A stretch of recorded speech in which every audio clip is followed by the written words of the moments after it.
My father said, "Your brother quit and you'll have to support him, it's that simple," so I told him. My father said, "Your brother quit and you'll have to support him. It's that simple." All while my brother laughed. So I told him, "No, Dad.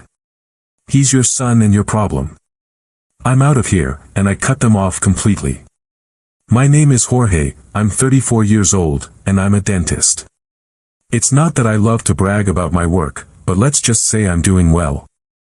I studied hard, I put in the effort, and now I have a dental clinic that's doing wonderfully. I can't complain, really. I make good money. I live in a decent apartment in the city center, and although I don't have extravagant luxuries, I treat myself from time to time. But if there's one thing that has weighed on me more than anything else in life, it's my family. Or, rather, the duty they imposed on me for being the son who turned out well. It all started a few years ago when my parents, Rosa and Victor, decided they didn't want to work anymore. My dad was 62 and my mom was 60. And although they weren't that old, they both insisted they were too tired to keep going. Dad had worked as a firefighter his whole life, and Mom had been a housewife, with the occasional sporadic job as a seamstress. It's not like they had saved much, and Dad's pension was barely enough to cover the basics. So one day, sitting in their living room, they dropped the bomb on me. "Jorge, you're the man of the house now," my dad said with that authoritarian tone he always used, as if he were giving an order. "Your mother and I can't handle it all anymore, and someone has to take care of the family." I looked at them, a bit confused. I was sitting on the old armchair in the living room, the one that creaked every time someone moved. My brother Alvaro, who was 30 at the time, was sprawled on the other sofa, staring at his phone and laughing at something that probably wasn't funny at all. He always did that, laughing as if the world owed him something. "Take care of things?" I asked, frowning. "What do you mean, Dad?" "The bills, Jorge," my mom chimed in with that sweet voice she used when she wanted to convince me of something. "The house, the electricity, the water, the groceries, all of that. You have a good job, son. You're a dentist, you make good money. We've done our part, now it's your turn." I fell silent, processing what they were telling me. It wasn't that I didn't want to help. I've always believed that families should stick together, that we have to support each other. But something in their tone, in the way they said it, made it feel less like a request and more like an obligation. As if, because I was the older son and the one who had succeeded, I had to carry the entire burden. "And Alvaro?" I asked, looking at my brother, who was still glued to his phone as if the conversation had nothing to do with him. "He can help too, can't he? He works at the clothing store. He must earn something." Alvaro looked up with that mocking smile that always got on my nerves. "Me?" he said, laughing.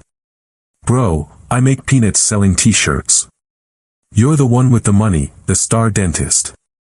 Don't drag me into this." My dad backed him up immediately, as he always did.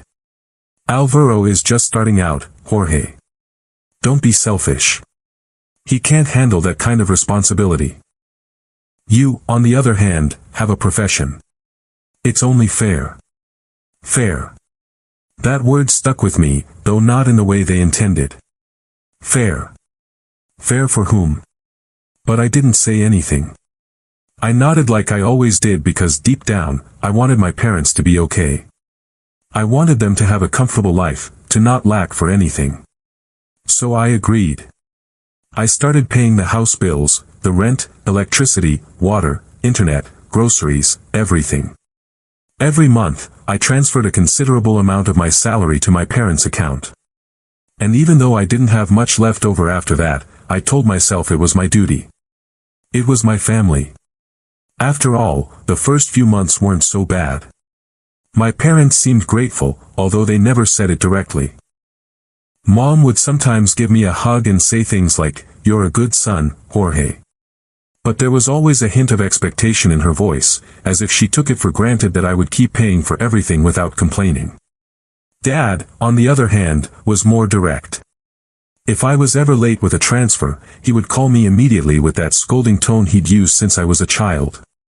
"Jorge, what happened with the rent money?" he'd say, without even a hello. The landlord is already asking me about it. Don't make us look bad. I would apologize, even though I had no reason to. I always paid, I always followed through. But little by little, things started to change. My parents began asking for more. First, it was a new TV because the old one didn't work anymore. Then a new refrigerator because the one we have makes too much noise. Then new living room furniture because the neighbors have nicer ones. I tried to tell them it wasn't necessary, that those things could wait, but they always had an excuse. Jorge, we gave you everything when you were little, my mom would say with that victim look she knew how to use to manipulate me. Don't you want us to live well now that we're old? And like a fool, I gave in. Because I wanted them to be happy, because I wanted to feel like I was doing something good for them. But every time I went to their house, I felt that something wasn't right. There was a tension in the air, a sort of distance. My parents didn't treat me with the same affection they showed Alvaro. They pampered him, celebrated him for the smallest things. If Alvaro came home with a new shirt, my mom would shower him with praise. You look so handsome, son. That shirt looks incredible on you. If I showed up with something new, they barely looked at me. Once, I bought myself a nice watch, nothing extravagant, but something I was excited about. My dad saw it and just said, "Good to see you have extra money for things like that, Jorge. Don't forget about the rent." Alvaro, meanwhile, was the king of the house. He worked at a clothing store in the mall. He earned little, but was always showing off what he bought with his money, even though he asked to borrow from me more than once to pay his debts. I would give it to him because he was my brother, because I believed that one day he would also do his part. But Alvaro had no intention of changing. He was always with his girlfriend, a girl named Carla, who seemed more interested in their outings to bars than in building anything serious. Alvaro lived in a small apartment, but he was almost always at my parents' house, eating their food, using their internet, without contributing a thing. And then there were the taunts. At first, they were small comments, things I could ignore, but over time they became crueler. It all started because I didn't have a partner. I've never been one to desperately search for a relationship, and with my work, I barely had time to go out. But for my parents and Alvaro, that was a reason to laugh. And you, Jorge, when are you going to get a girlfriend? My dad would say with a sarcastic chuckle while we ate at their house. You're getting old, man. Don't end up alone. Leave him alone, Dad, Alvaro would intervene with that smug smile I hated so much. Jorge is married to his clinic, right, bro? Working like a slave all day. Mom would laugh as if it were the funniest joke in the world. I tried to take it in stride, to smile and change the subject, but each comment was like a small stone piling up in my chest. I didn't understand why they treated me like this. I was the one paying for everything, the one making sure they didn't lack anything, and yet it seemed they didn't love me as much as they loved Alvaro. He was the favorite, the spoiled son, the one who always came out on top, even though he did nothing. Months passed and things only got worse. My parents kept asking for more money, and Alvaro also started asking for loans that he never paid back. Once, he asked me for $500 to pay off a credit card debt. Another time, he asked for $300 to buy a gift for Carla. I gave it to him, even though I felt more and more used each time, but I kept telling myself that this was my family, that I had to help them, that this is what good sons do. Until I met Valeria. Valeria walked into my clinic one day, just like any other patient. She was an entrepreneur, the owner of a chain of coffee shops that were growing like wildfire in the city. She was 32, with long brown hair, green eyes that seemed to see right through you, and a smile that could light up a room. But it wasn't just her beauty that caught my attention. It was her energy, her confidence, the way she spoke about her work with passion. She came in for a dental checkup, but we ended up talking for an hour about coffee, books, and even the trips we both dreamed of taking. I've never met such an interesting dentist, she said, laughing, as she got up from the chair after the consultation. And I've never had a patient who gave me so much to talk about, I replied, feeling my cheeks turn red. We exchanged numbers, and what started as a few casual texts turned into dates, dinners, walks through the city. Valeria was everything I didn't know I needed. Smart, funny, independent. She didn't need anyone to support her, and I liked that. For the first time in a long time, I felt like someone saw me for who I was, not for what I could give. A few months later, I asked her to be my girlfriend, and she said yes. It was one of the happiest moments of my life. I finally felt like things were falling into place. And when I proposed to her in a restaurant with a view of the sea, she cried, hugged me, and said yes without hesitation. I was on top of the world. But then I thought about my parents and Alvaro. I thought about all the mockery, the comments about my bachelor life, how they made me feel like less for not having a partner. And I decided it was time to shut them up. I told my parents I wanted to introduce them to someone important.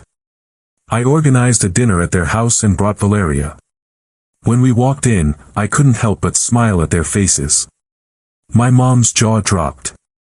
Dad blinked as if he couldn't believe it, and Alvaro, who happened to be there with Carla, dropped the fork he was holding. Valeria was radiant, in an elegant but simple dress, her hair down, and that smile that could disarm anyone. She looked like she had stepped out of a magazine, but the best part was that she didn't need to show off. Her mere presence spoke for itself. "This is Valeria, my fiancée," I said, with a pride I couldn't hide. "Fiancée?" my mom said, nearly choking on the water she was drinking. "You're getting married?" "That's right," I replied, squeezing Valeria's hand. "We got engaged last week." Valeria smiled and greeted them with that warmth that made her so special, but my family's reaction was not what I expected. Instead of congratulating me, of being happy for me, I saw something in their eyes that I didn't like. Envy. Mom and Dad exchanged glances as if they didn't know what to say. Alvaro, for his part, let out a nervous laugh and looked at Carla, who seemed uncomfortable.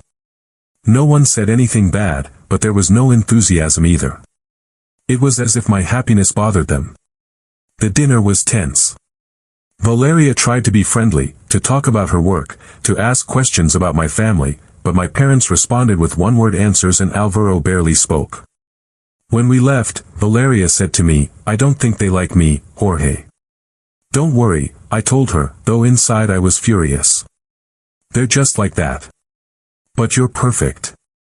And she was. But that night, as I drove home, I felt something break inside me. I had brought Valeria with the hope that my family would see me in a new light, that they would finally recognize my worth, that I wasn't just the guy who paid their bills.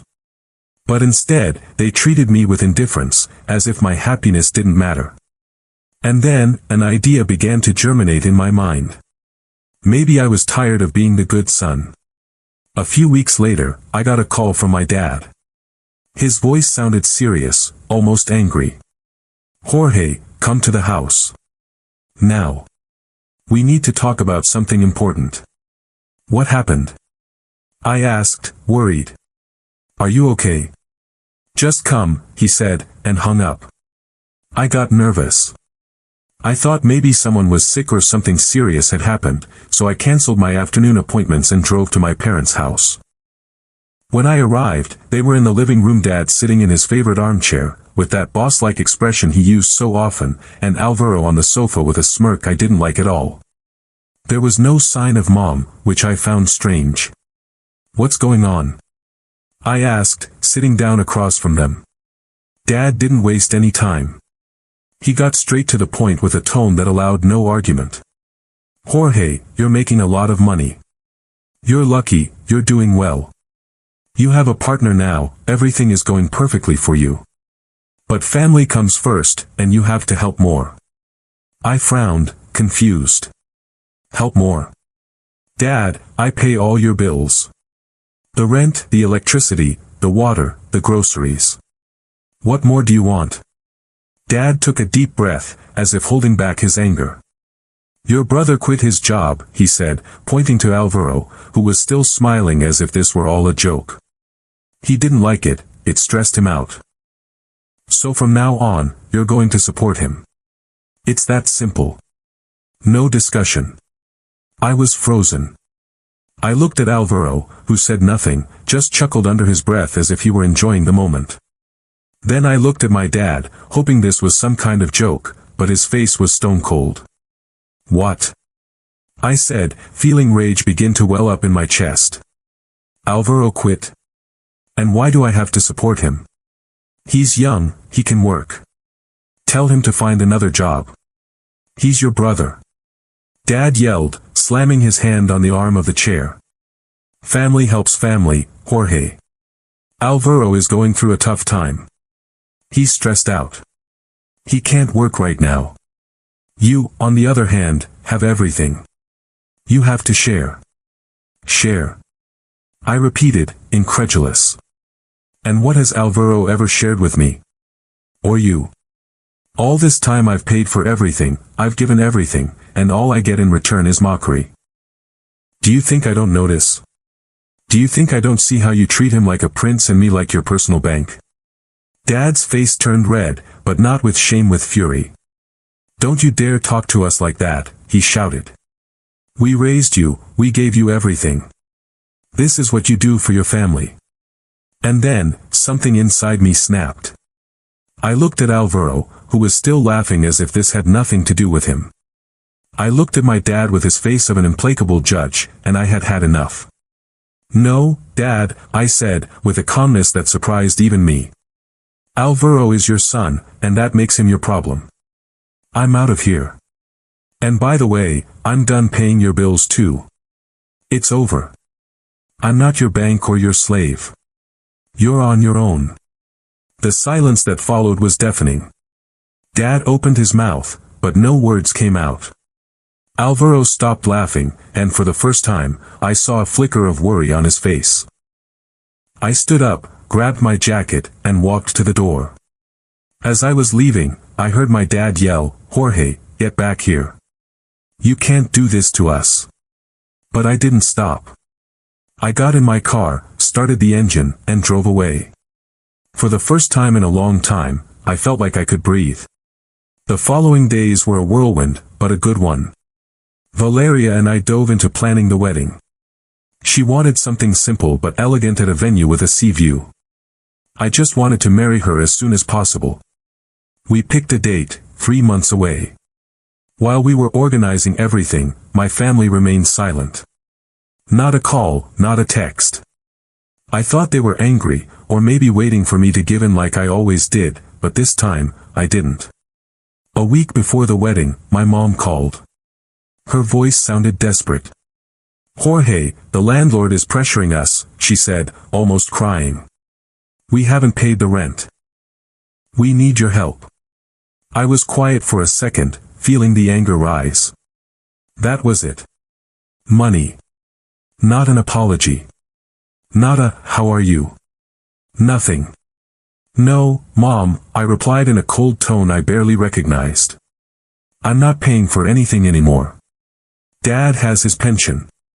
Alvaro can work. Figure it out."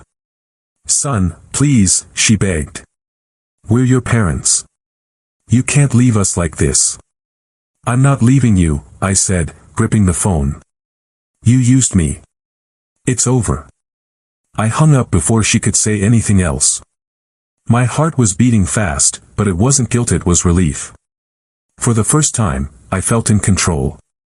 Then, a week later, we got married in a dream wedding, and then we left for our honeymoon. The honeymoon was on a Caribbean beach, sun, sea, cocktails, and endless nights talking with Valeria. It was paradise. But even there, my family tried to reach me. On the third day, I received an audio message from Alvaro. His voice was breaking. "Jorge, bro, please. I had to move in with Mom and Dad. And now the landlord is going to evict us. Mom and Dad are desperate. We have no one else. Help us, I'm begging you." Valeria, who was next to me, took the phone from my hand before I could reply. "Don't write back to them," she said seriously. "Don't let them drag you back in." She was right, but I couldn't resist closing that chapter once and for all. I wrote a short message, "Not my problem. Get a job." I blocked their numbers and tossed the phone aside. Valeria hugged me, and for the first time in years, I breathed easy. Back in the city, Valeria and I started a new life. We bought an apartment together, one with a balcony that overlooked the city. The clinic was still doing well, and now I was working for us, not to support others. Valeria was expanding her coffee shops, and together we dreamed of traveling, having kids, building something of our own. A month later, I heard from a family friend that my parents had been evicted. Without my money, they couldn't pay the rent. They moved to a small, old place, living off my dad's pension and whatever little my mom earned selling food. Alvaro, for his part, sunk on his own. Quitting his job was his mistake. He lost his apartment, and Carla, his girlfriend, left him because he wasn't man enough. He tried to contact me a few more times, but I didn't answer. I had nothing to say to him. Sometimes, I think about them. I'm not going to lie, a part of me wonders if they're okay. But then I remember the taunts, how they treated me like a bank, how they never valued what I did for them. And that little bit of guilt vanishes. Now, sitting on my balcony with Valeria, looking at the city lights, I feel something I never thought possible. Peace. I don't need their approval. I don't need to be the good son. I just need to be Jorge, the man who stood up for himself, set boundaries, and chose his own happiness. And that, believe me, feels very good. Subscribe for more daily stories.